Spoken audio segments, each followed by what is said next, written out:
niba ibintu ushaka kuganira ngo ujye witondera ikintu Imana yakwihanangirije. Ntabwo uru rugendo rujya mu ijuru, ntabwo tubashishwa n'ubuhanga n'ubwenge dufite, ahubwo tubashishwa byose na Kristo uduha imbaraga. Burya nasanze no guca urubanza si ibya bose, no guhugura si ibya bose, bikenera kuba ufite umwuka w'Imana. Njye mbona abantu benshi muza kuri kamera mukavuga ngo muri abasesenguzi.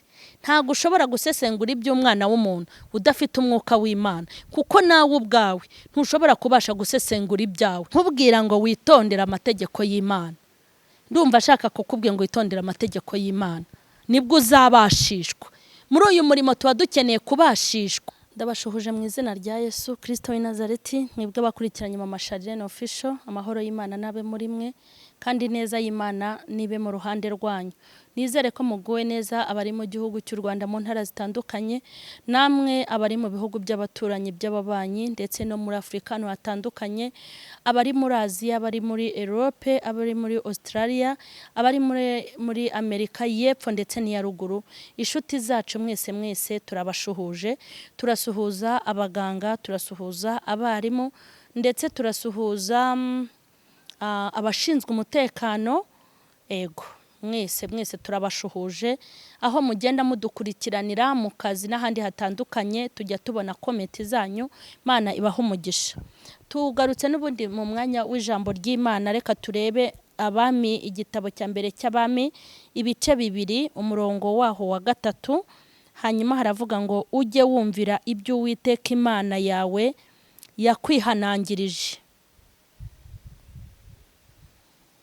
niko kugendera mu nzira yayo, ukitondera amategeko yayo n'ibyo yategetse n'amateka n'ibyo yahamije, nk'uko byanditswe mu mategeko ya Mose, kugira ngo ubashishwe ibyo. Ujya wumvira ibyo Uwiteka Imana yawe yakwihanangirije, niko kugendera mu nzira zayo, ukitondera amategeko yayo n'ibyo yategetse mu mategeko n'ibyo yahamije, nk'uko byanditswe mu mategeko ya Mose, kugira ngo ubashishwe ibyo. Amen.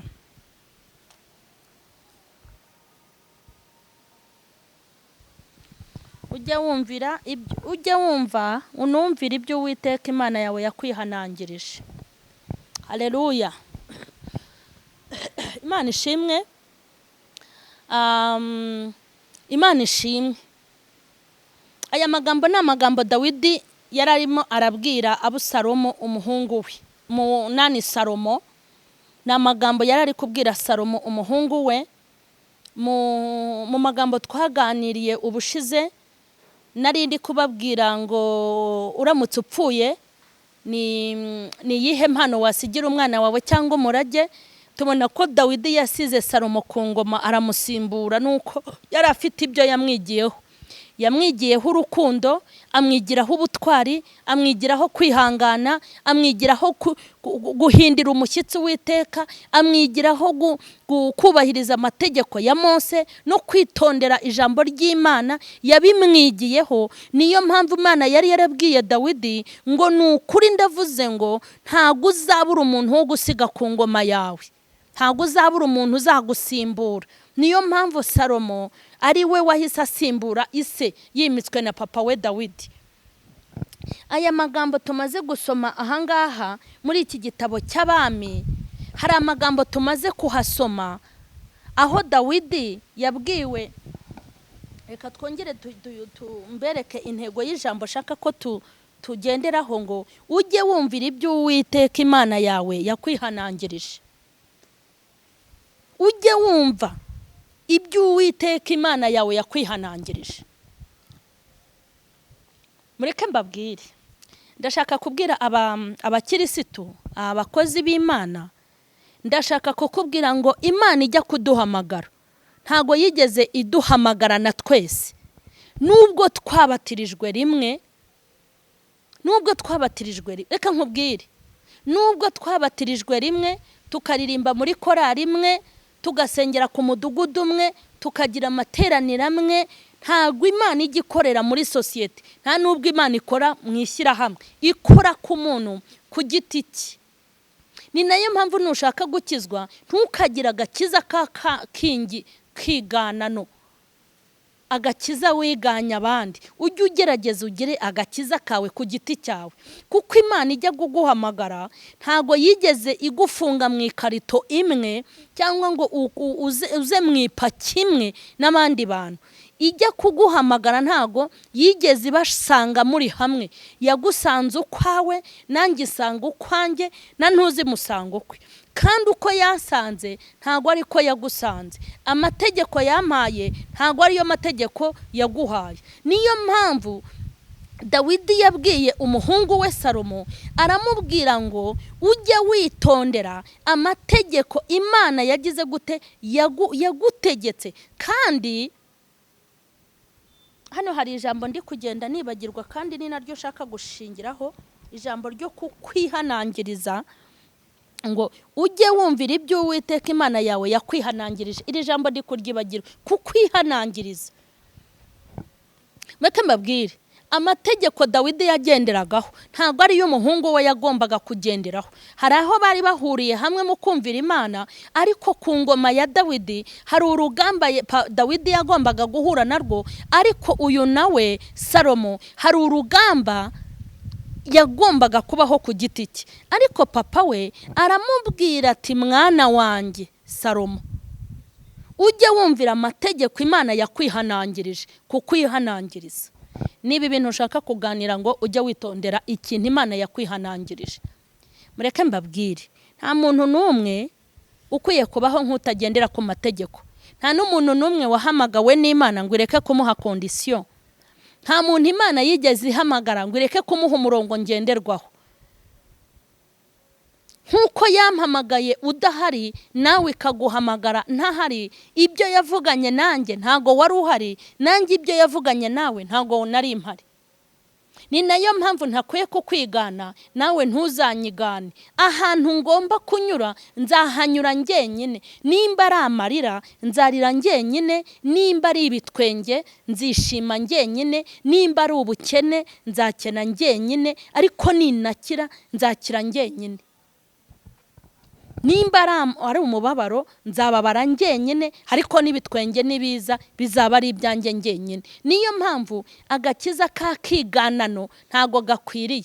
Ntuza se ko abikora, ntuza ko yabigenjeje gutya, ntuza ariko nawe yarabikoze. Nuriya se si uwo kwa diakoni, uriya se si umwana wa pasiteri, uriya wabikoze se si pasiteri, uriya si umuvugabutumwa, uriya se si umuhanuzi. Wigendera ku gakiza kabandi, wigendera kuri kondisiyo z'abandi, wibigiraho.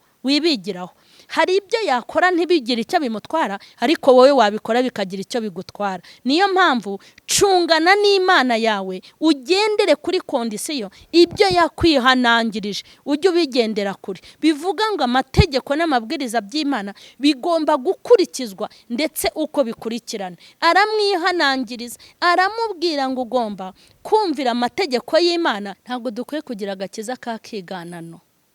Buri wese afite ikintu Imana yamwihanangirije. Nk'ubu njyewe Imana ikimara kumpa agakiza mvuye mu Bayisilamu, nababwiye ko nari mu Bayisilamu nitwaga Husna. Hari ibintu Imana yanyihanangirije. Kuko ihanangiriza ni nk'aho ibikubwiye ngo nubigenza gutya bizagenda gutya, kandi ntibizagenda neza. Ibintu rero Imana inyihanangiriza bifite agaciro kuruta uko navuga ubutumwa, bifite agaciro kuruta uko nasengera ahantu henshi kandi hakomeye ndetse hatwara imbaraga. Ibintu Imana yanyihanangirije nibyo bintu nguye gucungana nabyo, nkareba ngo mbese ko nyuze muri iyi nzira Imana yanjye yambwiye gute, ese ko nkoze gutya Imana yanjye bifata gute. Hanyuma Dawidi abwira umwana we Salomo, aramubwira ngo uzajye wita ku kintu Uwiteka yakwihanangirije, kandi ujye ugendera ku mategeko amwe yasomwe mu bitabo bya Mose. Yego, ngo kugira ngo uzabashishwe. Imana ishimwe, kugira ngo uzabashishwe. Mwaramubwiye ngo kugira ngo ubashishwe kuba umwami. Mbibutse ko uru rugendo rujya mu ijuru ntago tubashishwa n'imbaraga ndetse n'imyaka tumaze. Ntago uru rugendo rujya mu ijuru ntago tubashishwa n'ubuhanga n'ubwenge dufite, ahubwo tubashishwa byose na Kristo uduha imbaraga. Aramubwira ngo numara kumvira amategeko n'amabwiriza Imana yategetse, ndetse ukita ku byo wihanangirijwe n'Imana, nibwo uzabashishwa kuba umwami. Nimureke mbabwire, amaze gukurikiza inama za se Dawidi, hari ibintu byabaye kuri we. Habaye iki? Ngo abagore Salomo bamuzaniye urubanza. Mureke mbabwire, burya nasanze no guca urubanza si ibya bose, no guhugura si ibya bose, bikenera kuba ufite umwuka w'Imana. Njye mbona abantu benshi muza kuri kamera mukavuga ngo muri abasesenguzi.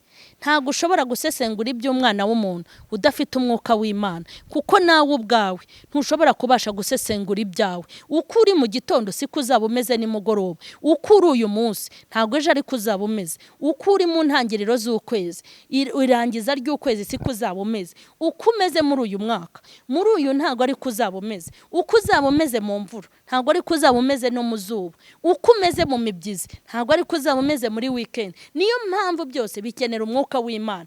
Hanyuma ngo abagore babiri bararyamana, ngo bamaze kuryama, ngo umugore umwe wari ufite, bose bari bafite abana, ngo umugore umwe aryamira umwana wa mugenzi we aramwica. Amaze kumwica, urumva ko yicuye kare, ibyo akoze arabibona, undi yarashyizweyo ari kugona. Hanyuma ngo afata wa mwana wa mugenzi we yishe, afata wa mwana wa mugenzi we yishe, arangije umugore umwe yishe umwana wa mugenzi we, arangije yaryamiriye umwana we aramwica.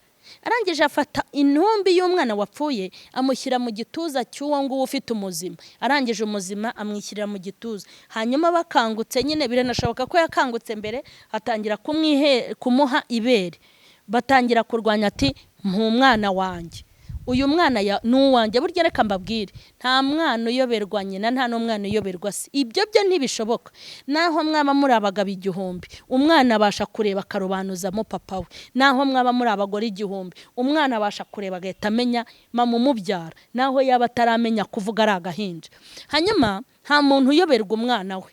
Naho wajya mu kigo cy'amashuri bakakubwira ngo rebamo umwana we muri aba bana 2,000, ushobora guhita umenya uwawe. Hanyuma ngo babyutse mu gitondo bakangutse rero, umwe wapfushije umwana wihaye umuzima atangira kumwosa, batangira gutongana no kurwana. Arangije aramubwira ati uyu n'uwanjye, undi nawe ati uyu n'uwanjye. Abagore urabazi basanga barazinze ibitenge, bagatangira no gukubitana ishyi n'imigeni no kuryana inzara, dore ko ariko barwana. Hanyuma ngo barangije baravuga bati reka uru rubanza turushyire umwami abari w'uruca. Reka nkubwire, haleluya, kubwa Salomo, kubwo kumvira Imana, kugendana n'Imana no kwitondera amategeko y'Imana, ahabwa imbaraga, ahabwa ubushobozi bwo gukemura urubanza rw'aba bagore babiri. Habaye ubwenge bw'Imana. Hanyuma akoresha ikintu cy'ubwenge. Arangije bageze imbere y'umwami, umwe arabwenjagura ati uyu mwana arata n'uwanjye, amubwira na detaye. Undi ati rata arakubeshya n'uwanjye, amubwira detaye. Arangije umwami atuma ku bagaragu ati nimunzanire inkota ahangaha, ngiye kumucamo kabiri. Hanyuma buri mubyeyi afata igipande, n'undi afata igipande, nuko ngikemuye. Hanyuma uwagaragaye atari nyina w'umwana havuza induru. Nani aravuga ati yego bikore mwami, bikore vuba, mugabanyemo kabiri. Nkaho yakavuze ati nawe uhambe nanjye ngiye guhamba, mugabanyemo kabiri umuduyi. Hanyuma ngo nyina w'umwana mugirira imbabazi, haravuga ngo hoya mwami wimupasuramo kabiri, wimunyicira mu maso, ahubwo nibura akamuga karuta iki agaturo, ahubwo n'umumuha mujyana ari muzima, namujyana aho kugira ngo amwice. Hanyuma ngo umwami yitegereza umubyeyi ufitiye umwana imbabazi, haravuga ngo mama w'umwana n'uriye umufitiye imbabazi. Hanyuma ngo bamuha umwana we. Urwo rubanza ngo yakemuye Salomo, ngo kuva isi yaremwe ndetse no kurangira kw'isi nta muntu uzagira ubwenge nk'ubwa Salomo. Salomo rero bahita bamukurira ishapo ku kintu bita kugira ubwenge bwo guca imanza. Imana itugirire neza. Hanyuma ndifuza ko dusenga, nkubwira ngo witondere amategeko y'Imana. Ndumva ashaka kukubwira ngo witondere amategeko y'Imana, nibwo uzabashishwa. Muri uyu murimo tuba dukeneye kubashishwa. Rero ndumva nasoreza ahangaha. Imana ibahe umugisha, mujye mwitondera amategeko y'Imana kugira ngo mugire ibyo mubashishwa nayo muri uyu murimo yaduhamagariye no kuba muri ubu buzima bw'isi. Ndifuza yuko dusenga Imana, hanyuma tukayereka umurimo tuyikorera. Nawe unkurikiranye uyicire bugufi, ugira icyo uyibwira. ibikugora urabizi mu murimo wayo, ariko nibituma udakurikiza amategeko yayo. Ndagushimye mwami Yesu, ngushimiye amagambo meza y'ubwenge washyize muri ngiye kugira ngo mbashe kubwira isi. Ngushimiye ukuntu ukunda abantu bawe waremye kandi ukabazana ku isi. Ngushimiye ukuntu uri w'igikundiro n'igitinyiro ku buzima bwacu. Nanjye ndasenze mu izina rya Yesu kugirirwa neza n'Imana n'ibibane n'abadukurikiranye. Imbabazi zawe zibabeho, ariko ntubababarire gusa, ahubwo bahe n'imbaraga zo kunesha no gutsinda, hanyuma bahinduka abandi bantu mu maso yawe kugira ngo bakore ibyo ushaka n'ibyo ukeneye. Ndagushimye cyane ko ubyumvise, kandi ndagushimiye ko ubikoze mu izina rya